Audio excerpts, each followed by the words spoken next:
할렐루야. 아멘. 오늘 이 말씀으로 우리 모두가 은혜를 나누기를 원하고 우리 모든 심령들이 다시 한번 새롭게 주님 앞에서 결단하는 시간을 가졌으면 합니다. 오늘 이 말씀을 통해서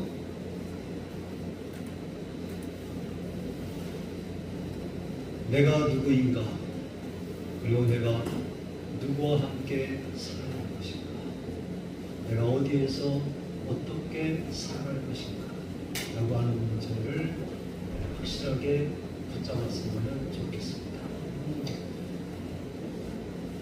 인생 만사는 요즘 말로는 이렇게 이야기합니다. 인사 잘하는 사람이 성공하는 사람이다.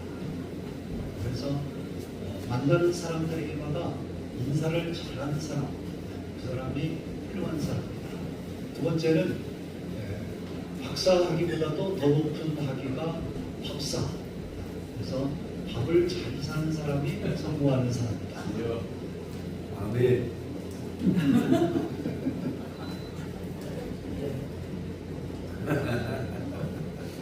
그 다음에 항상 웃는 사람이 성공한다. 아멘. 여러분 그렇잖아요. 우리가 만나는 사람들이 인상을 찌푸리고 있는 사람하고 웃는 사람하고 두 종류가 있는데, 웃는 사람을 보면은 끌리잖아요. 그런데 인상을 찌푸리고 있는 사람을 보면은 피하고 싶은 거예요. 우리 그리스도인들은 항상 웃는 사람이 되어야 된다. 네. 웃으면 복이 온다. 복이 온다. 복이 온다는 것은 잘 아는데, 옛날에 우리 어른들은 웃는 것을 싫어했잖아요. 그래서 남자들이 채신물이 없이 웃는다, 뭐 여자들이 뭐가 없이 웃는다, 딱 그러면서 못 웃는 삶을 살게 했습니다. 그러니까 웃지 못하게 만들어 가지고 복이 오는 것을 다 쫓아내버립니다. 그런데 지금은 어떻게 해요? 웃으면 복이 온다. 그래서 많이 웃는 사람에게 복을 주시고, 많이 웃는 사람이 더 많은 복을 받아서 나누어주게 된다. 그렇죠? 자, 우리 인생을 80을 산다라고 생각을 해서 어떤 분이 연구를 했어요. 우리가 80세 동안 우리가 무엇을 얼마나 하면서 살까? 얼마나 시간을 투자하면서 살까? 그래서 보니까 잠자는데 23년을 투자했어요. 그리고 일하는데 26년 투자했고,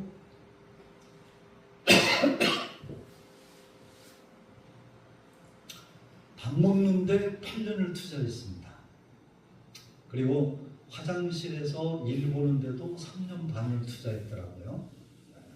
그리고 TV를 보는데 4년. 그러니까 요즘에는 TV보다는 스마트폰을 더 많이 보죠. 시간이 좀 바뀔 것 같습니다. 새롭게 연구를 합니다.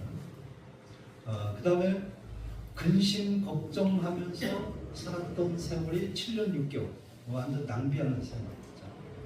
그리고 기다리면서 사는데 8년을 투자했습니다. 자, 그렇다면은 우리가 웃으면서 사는 데는 얼마나 투자를 했을까요? 아시는 분 계십니까? 혹시 어느 정도?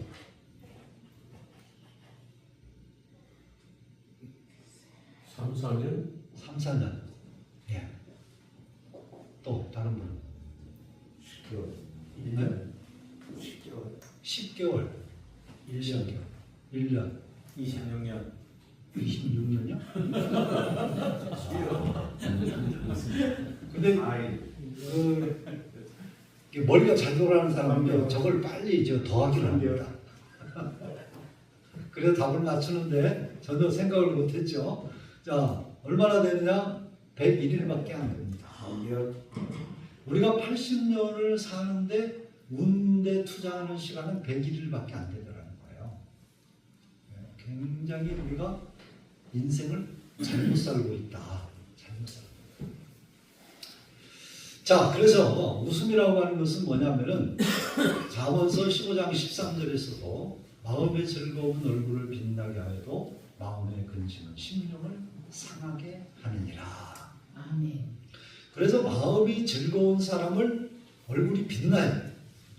여러분 우리가 뭐 여성분들 여기 몇 분 계시지만 화장품을 아무리 좋은 걸 골라 쓴다고 해서 얼굴이 빛나지 않습니다. 화장품이 잠시 빛나게 만들어주는 거지. 속임수예요.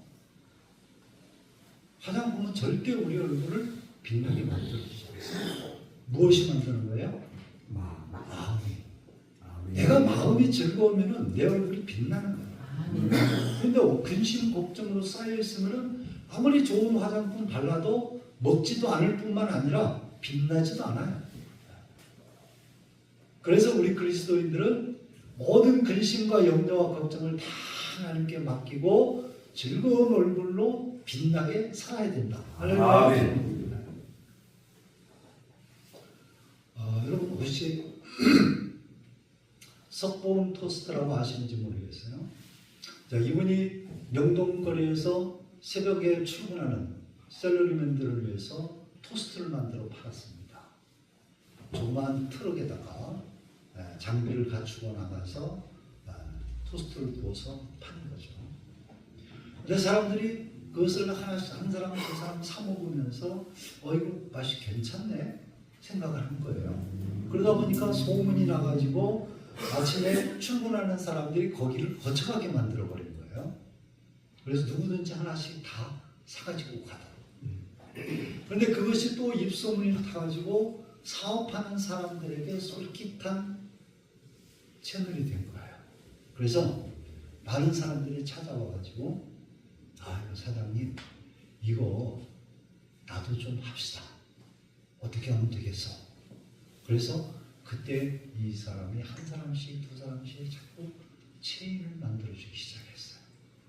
그러다 보니까 전국적으로 막 체인이 퍼져나가게 되고 전 세계적으로 막 퍼져나가게 된 거예요. 그래서 일약 이 사람이 회장이 되어버렸습니다. 건물을 하나 사가지고 회장 자리에 앉아버린 거예요. 어떻게 그럴 수 있었느냐? 이 사람이 새벽마다 일터로 나가기 전에 세 가지를 독창합니다. 세 마디를 독창하래요. 10번씩 독창합니다. 첫째는 뭐냐? 나는 예뻤어. 나는 기뻤어. 그리고 나는 바빴어. 화장실에 가서 거울을 딱 보면서 복장을 딱 갖춰 입고 이 세 마디를 외치는 거야. 나는 예뻤어. 나는 기뻤어. 나는 바빴어. 이걸 10번씩 외치는 거야. 그리고 탁 나가는 거죠. 그러니까 일하러 나가는 기분이 납니까 안 납니까? 나죠. 그런데 오늘 내가 인생이 왜 이러나? 아침에 내가 꼭 이렇게 나가야 돼? 그러면서 나가면 사업이 될까요?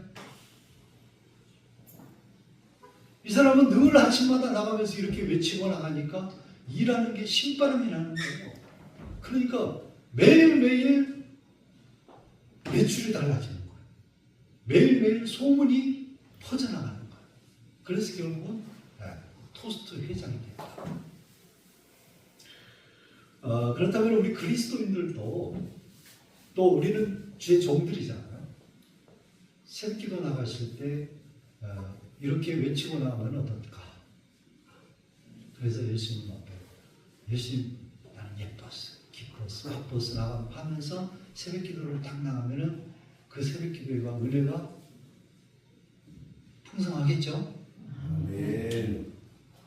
그런데 누가 새벽 기도 만들어놨어 이러면서 나가면 은혜가 될까요? 될까요? 우리가 생각하기 다릅니다. 그 생각이 이제 오늘 말씀을 통해서 그렇게 되어졌을 때 이런 생각을 할 수 있게 만들어준다는 거예요. 자, 우리가 인생을 살면서 웃음이 최고의 성공 비결이라고 했습니다. 5가지 신비약을 소개해드리겠습니다. 원래 우리가 웃음 연구가들이 이야기하면은 15초 동안 신나게 박장대소를 하고 나면은 우리 뇌에서 21가지의 신경 전달 물질이 쏟아져 나온다는 거예요. 그래서 그것이 바로 뭐가 되느냐? 내 몸을 자가 치료하는 치료제가 된다는 거예요. 하죠. 그래 그 중에서 아주 중요한 건 5가지. 첫째는 뭐냐?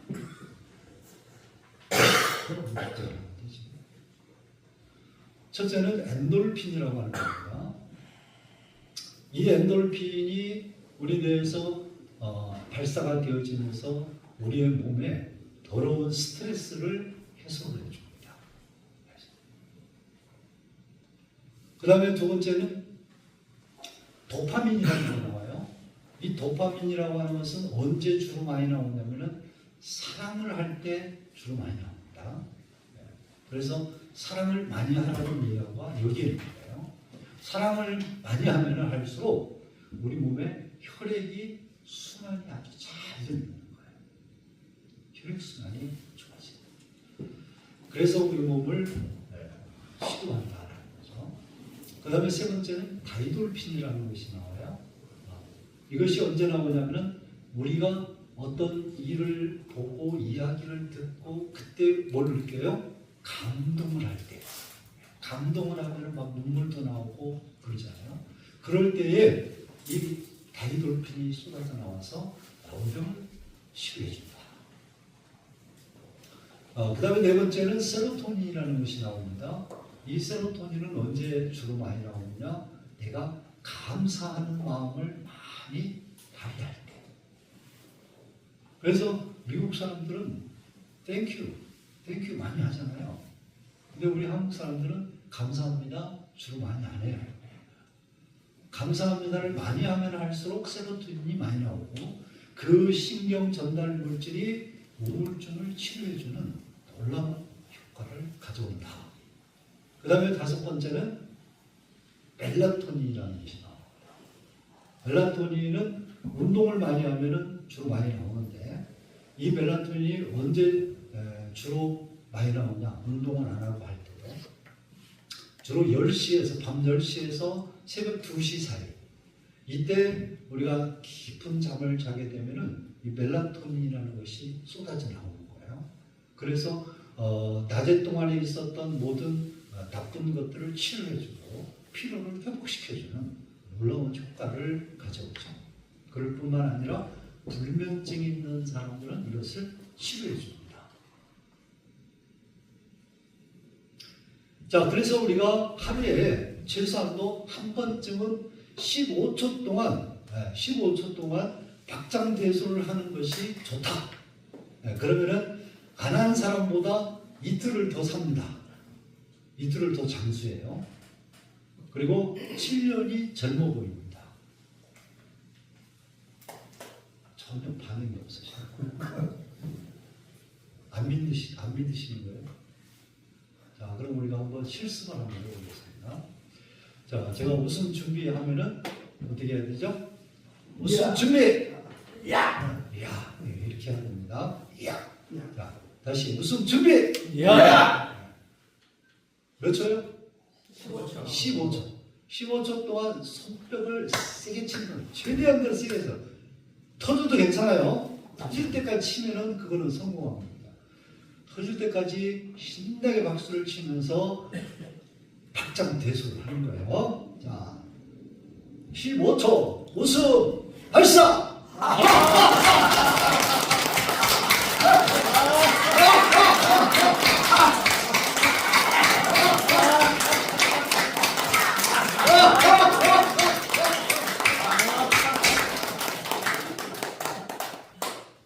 해보니까 전혀 안 하시네. 그냥 아지 못해서 따라서 하시는 것 같아요. 그러면 여러분들이 건강에 안 좋아요. 그런데 더 놀라운 거는요. 이 웃음 치료에 대한 것을 미국에서 연구했잖아요. 미국의 병원들이 연구를 해서 찾아낸 겁니다. 어떻게 하면은 환자를 빨리 치료할 수 있을까? 그래서 찾아낸 것이 웃음 치료였습니다. 약물 가지고 한계가 있고, 그리고 물리치료 가지고 한계가 있고. 그런데 웃음 치료를 연구를 해서 적용을 해보니까 놀라운 효과가 나타나더라는 거예요. 그래서 첫 번째 실험을 했습니다. A그룹하고 B그룹. 그래서 A그룹에는 진짜 웃을 수 있는 환경을 만들어주는 거예요. 뭐 예를 들어서 재미있는 영화라든가 아니면은 개그 콘서트 같은 거 이런 내용들을 보여주면서 막 간지러지게 막 웃을 수 있도록 보여주고, B그룹에는 억지로 웃게 만드는 거예요. 억지로. 야 그냥 앉아있지 말고 억지로 한번 웃어봐. 그렇게 해서 검사 전하고 실험 전하고 실험 후하고 검사한 것을 데이터를 비교를 했습니다. 근데 그 비교가 어떻게 나왔을까요? 그 비교 결과가 놀랍게도 똑같은 프로테이지가 나왔다는 거죠. 효과가. 그러니까 진짜 웃음이 나와서 웃는 것도 좋고, 내가 억지로 이렇게 박수를 치면서 막 웃는 것도 똑같은 효과가 나더라는 거예요. 그래서 미국의 병원들이 웃음 치료를 도입하기 시작했습니다. 그것이 뭐 우리나라에는 뭐 한 10년밖에 안 되지만은 외국에서는 벌써 30년 전에 다 도입이 됐던 거예요. 자, 그만큼 우리가 웃으면서 사는 것이 우리 인생을 행복하게 만든다. 자, 그렇다면은 나는 누구인가? 나는 이 세상에 하나밖에 없는 최고의 걸작품이다. 그건 다 아시죠? 근데 왜 그러냐? 왜 그러냐? 이유가 있습니다. 한 40여 년 전에 영국의 경희의 세계 저널지가 이렇게 인간의 가치를 분석을 해봤습니다. 분석을 해봤더니 물 40리터가 나오더라. 커피 몇 잔 만들 수 있는 당분이 나오더라. 그리고 못 한 개 가량의 철분이 나오더라. 그리고 몇 개의 성냥을 만들 수 있는 인이 나오더라. 그리고 몇 개의 비누를 만들 수 있는 지방도 나오고, 그리고 닭장 한 개를 칠할 수 있는 석회도 나오더라. 그래서 이것을 다 계산을 해보니까 얼마예요? 총액이 $1더라. 그래서 인간의 값어치는 $1밖에 안 된다. 그랬습니다. 그런데 그로부터 한 40여 년 후에 미국의 와이어드 저널지가 다시 연구를 했습니다. 인간의 값어치를 어떤 방향에서 연구를 할 것인가. 자, 우리 몸속에 있는 DNA를 불암당 계산해 보니까 130만 달러가 되더라. 그래서 우리 몸에 있는 건 총량이 약 970만 달러요. 골수 조직을 불암당 23,000달러로 해서 총액이 23,000달러. 그 다음에 체내 항체를 값어치로 따지니까 730만 달러. 폐도 있고요, 심장도 있고요, 그리고 신장도 있고, 그리고 여성들의 난자도 있습니다. 자, 이거를 다 합쳐보니까 얼마야? 4,050만 달러. 그러면 40여 년 전에 $1 했던 것이 40년 후에는 4,000만 달러가 되더라. 그러니까 이것을 우리 돈으로 환산하면 얼마 정도 될까요? 약 500억 정도가 돼요. 지금 달러. 자, 그래서 우리가 인간적으로 보면은 4,050만 달러인데, 자, 우리는 믿는 사람들이잖아요. 그리스도인들이잖아요. 그리스도인들은 가치가 또 달라야 된다. 그럼 거기에 예수 그리스도의 보혈의 피값을 플러스를 해야 돼요. 그럼 그 피값이 얼마냐? 계산이 안 되죠. 결국 우리 인간의 값어치보다는 우리 크리스찬들의 값어치는 측량할 수 없는 그런 가치를 가지고 있다. 그래서 결국은 뭡니까? 나라고 하는 존재는 대단한 존재다. 왜? 하나님의 걸작품이니까. 할렐루야? 아멘. 두 손 한번 치쳐. 나는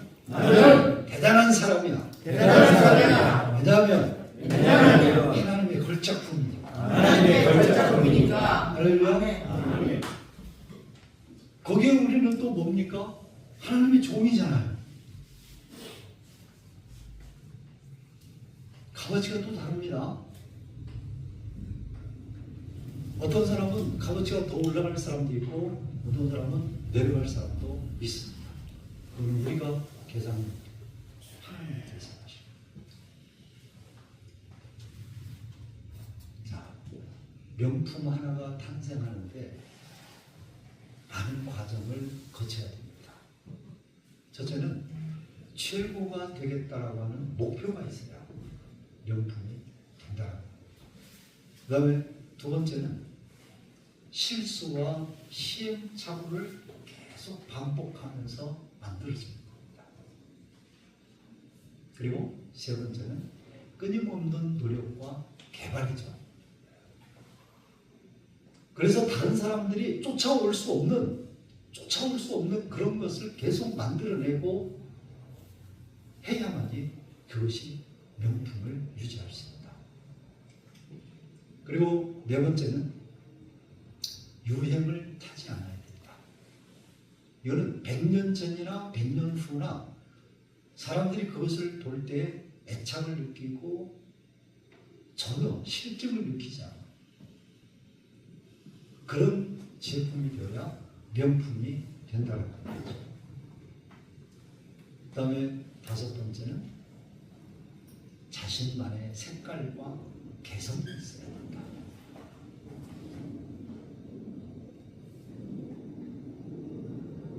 혹시 제가 그 옷을 입고 다니는 걸 보신 분이 계신가요? 어떻게 입고 다니는지? 네. 그게 아니고 나만의 색깔과 개성을 강조하고 모든 물건에는 그것이 담겨 있다는 거죠. 그렇게 해서 결국 까르띠에라고 하는 여러분들이 제품을 아십니다. 이 까르띠에가 물건을 만들었는데 뭘 만들었냐? 특별히 시계를 만들었어요. 반지를 세 가지 색깔로 제작했어요. 흰색과 노란색과 핑크색. 그래서 결혼을 앞둔 사람들은 이 세 가지 색깔의 반지를 사서 뭘 해요? 청혼을 해요. 자, 흰색은 뭘 말하냐? 우정을 말하고, 노란색은 충성을 말하고, 핑크색은 사랑을 말합니다. 그러니까 어떤 사람은 한 가지를 가지고 할 수도 있고, 어떤 사람은 세 가지를 가지고 할 수도 있습니다. 그래서 남성들이 청혼을 할 때 이 까르띠에르 반지를 사들고 무릎을 꿇고 뭘 해요? 나와 결혼해 주시겠습니까? 그러면은 웬만한 여성은 다 넘어간다는 거죠. 왜? 그만큼 이 명품이 그 사람을 그렇게 만들어 주었다라는 거예요.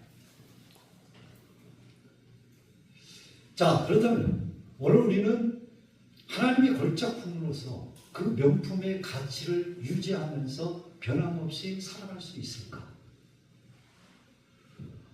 오늘 사도 바울이 이 말씀을 어떤 상황에서 했을까? 갈라디아 교회에게 보낸 편지였습니다. 그 갈라디아 교회에 문제가 발생했습니다. 그래서 그것을 이렇게 이야기했습니다. 유대인과 이방인의 차이. 그 다음에 유대인과 이방인의 차이에서 뭐가 나옵니까? 의롭게 되는 문제가 나옵니다. 율법으로냐 아니면은 믿음으로냐.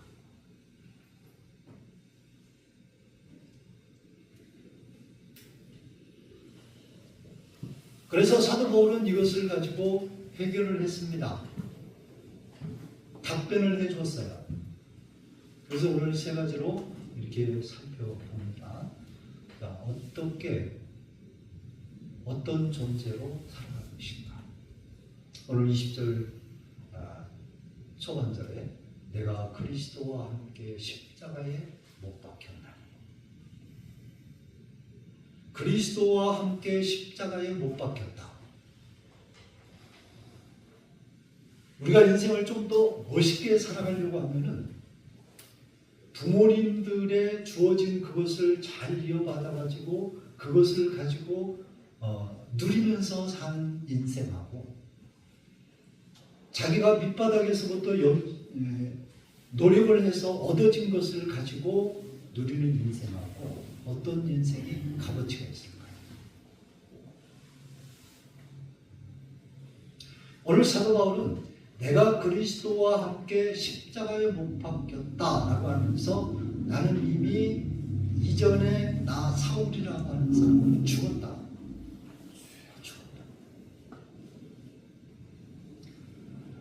우리가 살아가는 삶의 현장에서 우리는 이런 것들을 많이 봅니다.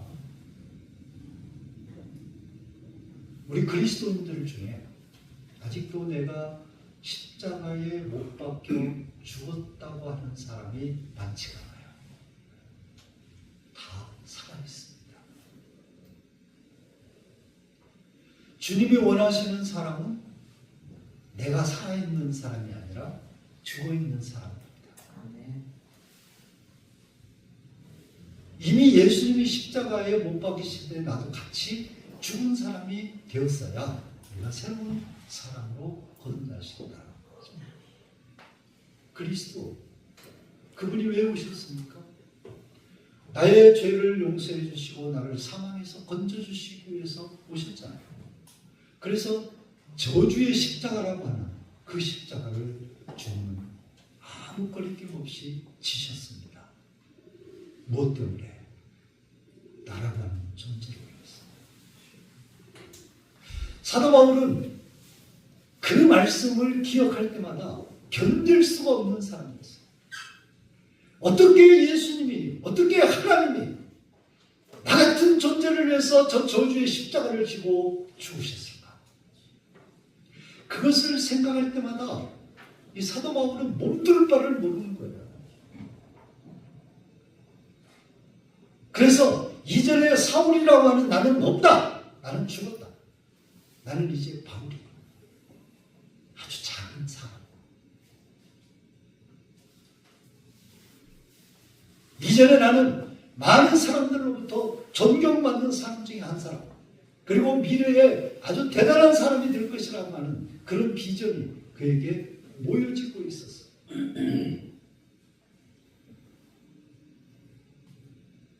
그런데 그가 십자가에 못 박혀 죽었다라고 고백할 때,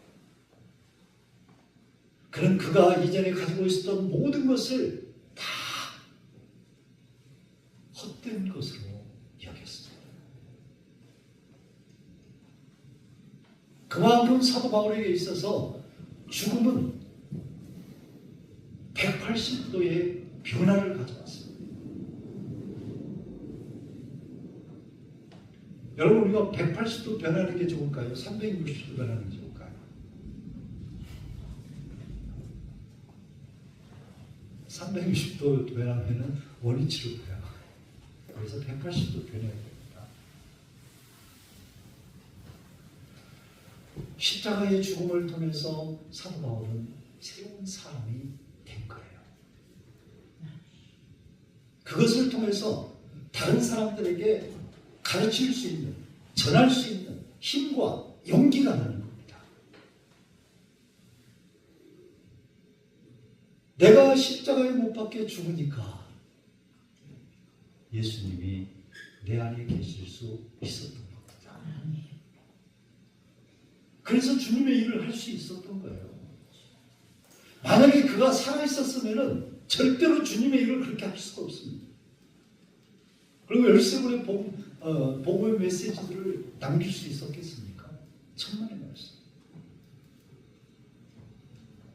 지렁이도 밟으면 어떻게 된다고요? 왜 꿈틀거리죠? 맞아요. 완전히 안 죽어서 그런 거예요. 완전히 죽으면 꿈틀거릴 수가 없죠. 그래서 이런 사자성어가 있지 않습니까? 아생, 즉 교사. 뭐죠? 내가 살아있으면 교회가 죽는 거예요. 그런데 반대로 아사 즉 교세니라. 내가 죽으면은 교회가 살아요. 내가 살아있으면은 주님이 계실 곳이 없어요. 그러면 내가 죽어버리면은 주님이 계실 곳이 있다라는 거예요. 그래서 죽느냐 사느냐 문제를 빨리 해결해야 된다는 거죠. 주님 안에서 빨리 죽어야 돼요. 죽지 않으니까 세상이 어떻습니까? 죽지 않으니까 모두가 다 살아있어가지고 세상이 지금 이렇게 요란하죠. 걷잡을 수 없이 요란하고 날마다 갈등과 대립과 혼란 속에서 살아가고 있지 않습니까? 그런데 모두 다 죽음. 예수님께서 말씀하시는 거예요. 살아갈 수 있어요. 조용한 세상이 될 수가 있고 살만한 세상이 될 수가 있고 행복한 세상이 될 수 있습니다.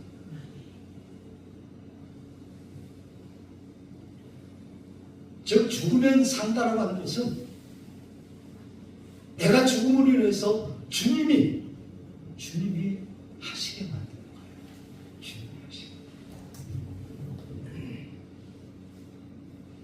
여러분 우리가 잘 알잖아요. 다이아몬드의 가치를 결정하는데 4C가 있습니다. 4C. 첫 번째는 클래리티라고 해요. 투명도가 좋아야 된다. 그 다음에 두 번째는 컬러입니다. 색깔이 좋아요. 세 번째는 두 번째가 뭐죠? 캐럿이에요. 무게가 정확하게 1캐럿에 얼마? 그거 다 치잖아요. 그럼 칼라, 이 칼라, 이 다이아몬드를 불빛에 딱 비쳤을 때 오색 차라는 빛이 참 나와야 돼요. 그게 안 나오면 가치가 없어요. 그 다음에 네 번째는 컷이에요. 모양과 결을 따라서 잘 깎여진 다이아몬드. 그랬을 때 다이아몬드는 최고의 가치를 결정할 수 있다. 자, 여기에 우리 그리스도인들을 결부시켜보면요. 재미있는 이야기가 될 수 있습니다. 나는 죽은 크리스찬인가? 투명하게 깎여 있느냐? 내가 그리스도의 말씀으로, 은혜로, 사랑으로 투명하게 깎여져 있느냐? 그 다음에 두 번째는 믿음의 무게가 확실하게 잡혀져 있느냐? 믿음의 무게가 확실하게 잡혀있는 사람은 반석이 될 수가 있습니다. 그러나 믿음의 무게가 없는 사람은 바람 불면은 요동치는 갈대와 같다는 거죠. 그 다음에 그리스도인의 색깔을 가질 수 있습니다. 그래서 누가 보든지 아, 저 사람은 크리스찬이야. 아, 저 사람은 목사야. 알아본다는 거예요.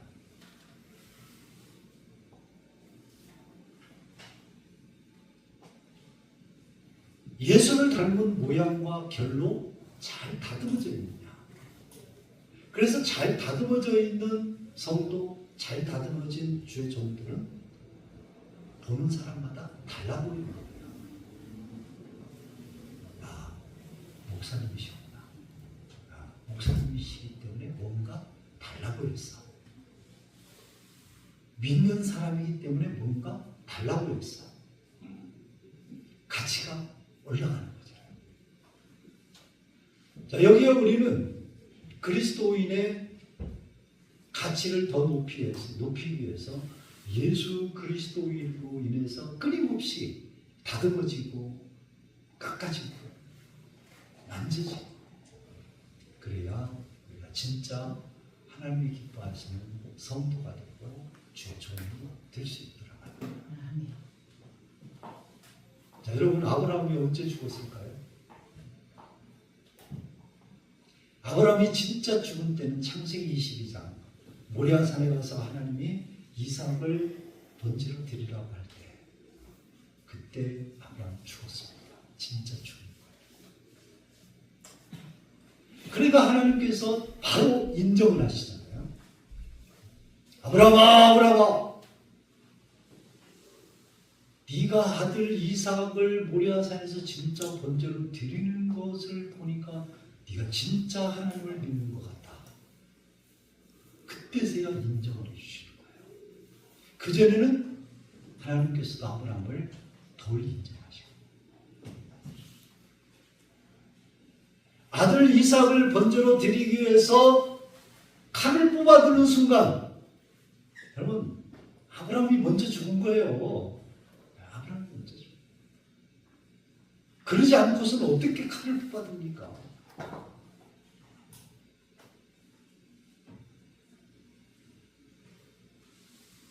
그래서 의인으로 인정을 받았습니다. 그 다음에 두 번째, 여러분 엘리야가 언제 죽었을까요? 엘리야도 그전에는 하나님이 주시는 은혜로 산 거예요. 죽지 않았습니다. 근데 진짜 죽은 것은 열왕기상 19장에서 죽은 거예요. 로뎀나무 아래 누워서 하나님 아버지 나는 이제 더 이상 못하겠어. 나 죽여주세요. 죽여주세요. 그래? 알았어. 데려갈 수 있습니다. 그런데 하나님께서는 천사를 보내시죠. 물과 떡을 놓으시고 일어나게 하시고 너희놈아 네가 왜 여기 있어? 빨리 일어나! 네가 가야 할 길을 갈 수 없을까 걱정이다. 빨리 일어나서 먹어. 일어나서 먹고 정신 차리고 또 들어. 또다시 가지고 또 먹고 일어나라. 그래서 일어나가지고 40주야를 달려갔다. 할렐루야. 왜? 그때 죽었던 엘리야를 다시 살리시고 너 아직 할 일이 남아있어.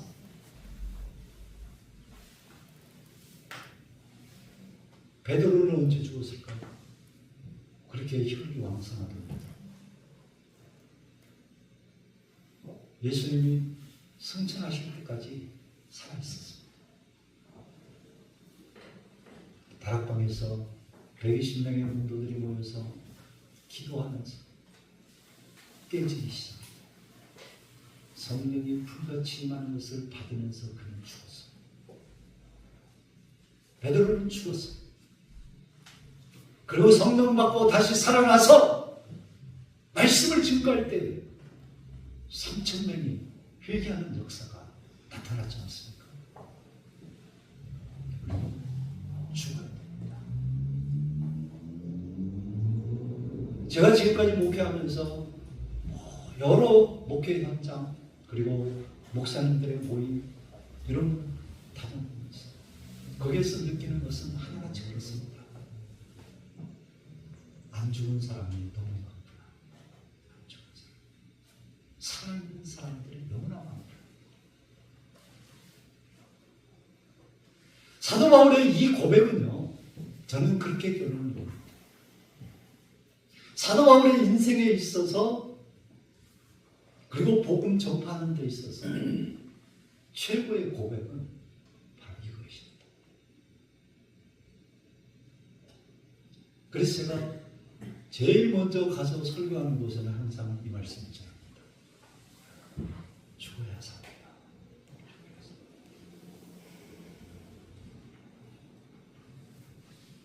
우리 한국 교회의 부끄러운 모습이죠.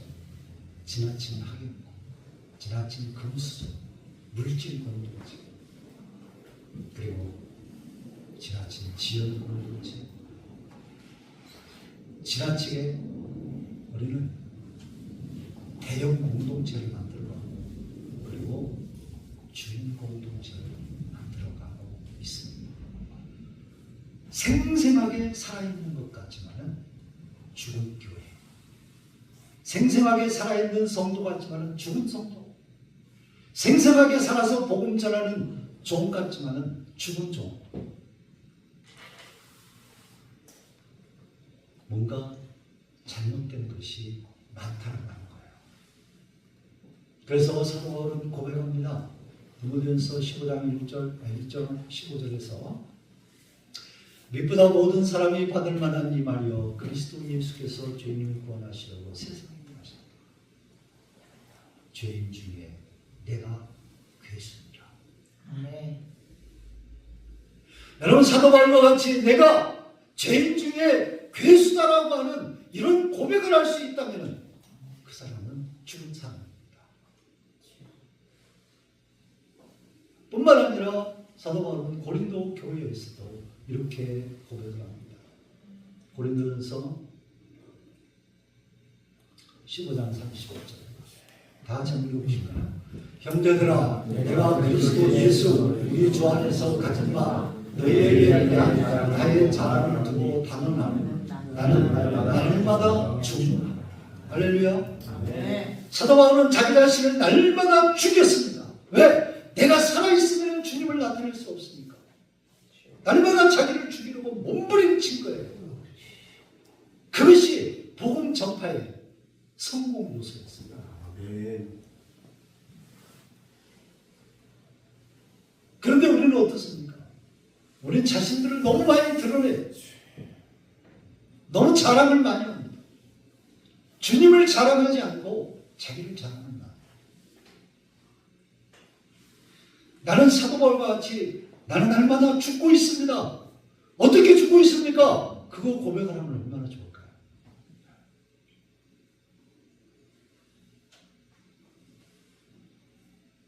저는 새벽 기도 끝나고 혼자 기도할 때 눈물이 그렇게 나요. 내가 아직도 덜 죽었구나. 나는 날마다 죽으려고 노력하는 것이다. 날마다 살려고 몸부림치고 있구나. 그런 모습을 보면 눈물이 나는 거야. 우리는 뭔가 주님이 보시는 각도에서 바라볼 때 우리는 뭔가 잘못된 각도로 나갑니다. 왜? 죽지 않았기 때문에. 로마서 14장 8절에서는 이렇게 고백합니다. 우리가 살아도 주를 위하여 살고 죽어도 주를 위하여 죽나니 그러므로 사나 죽으나 우리가 주의 것이다. 아멘. 이런 결단이 있으면은, 이런 각오가 있으면은 우리가 무슨 일이든 못하겠습니까?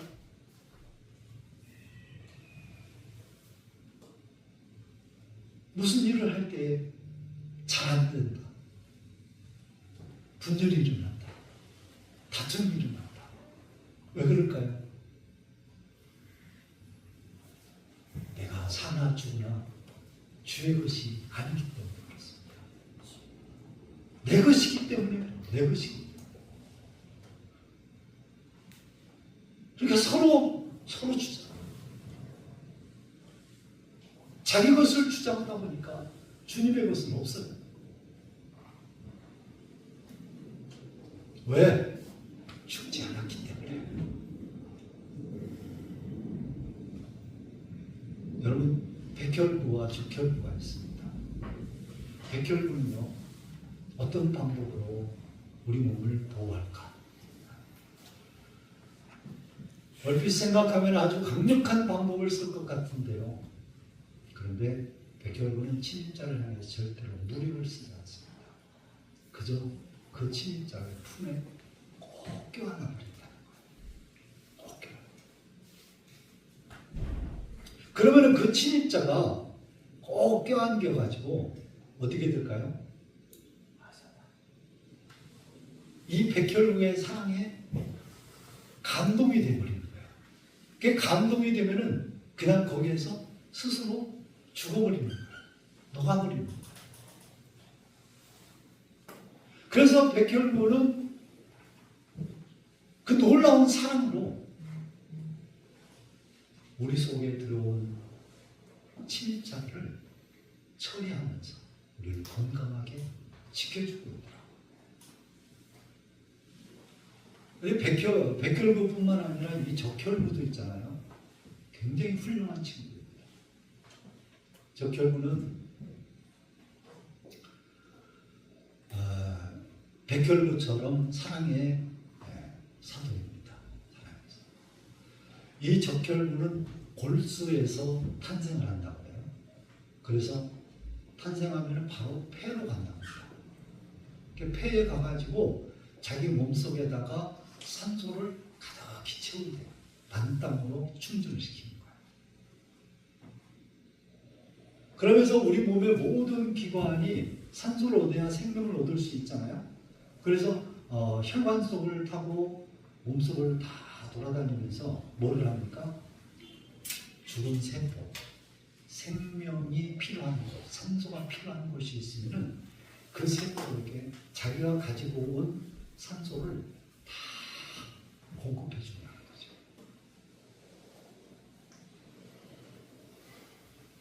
그러니까 조금 남겨놓으면 자기도 살 수 있을 텐데 그렇지 않다는 거예요. 완전히 100%를 다 준다는 거예요. 그리고 나서 한 4일쯤 버티고 살다가 비장으로 가서 조용히 일생을 마무리한다. 저는 이 이야기를 접했을 때요, 야, 누가 이것을 이렇게 자세하게 연구를 했을까? 그분에게 박수를 드리고 싶어요.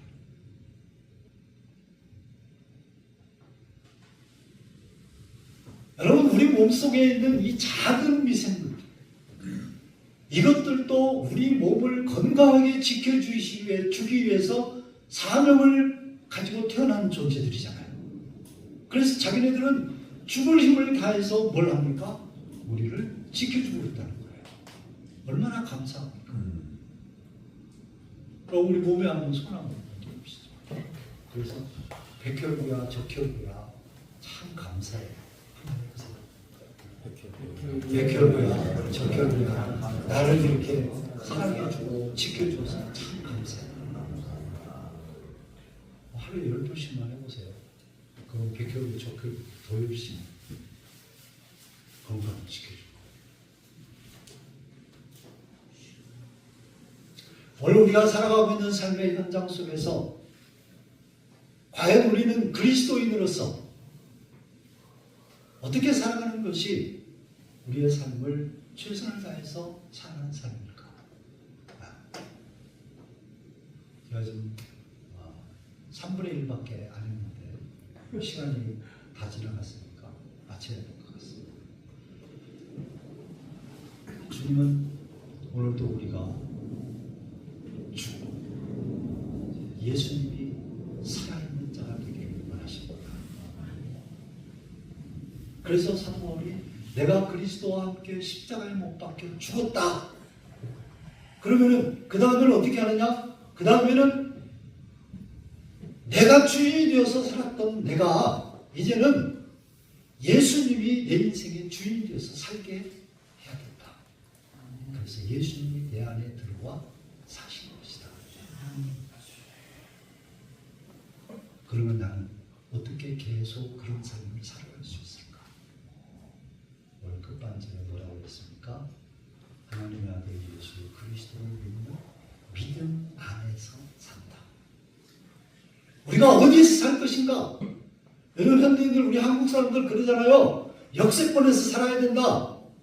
네? 그리고 두 번째, 강남에서 살아야 된다. 그러더니 요즘에는 뭘 바뀌었습니까? 숲세권으로 가야 된다.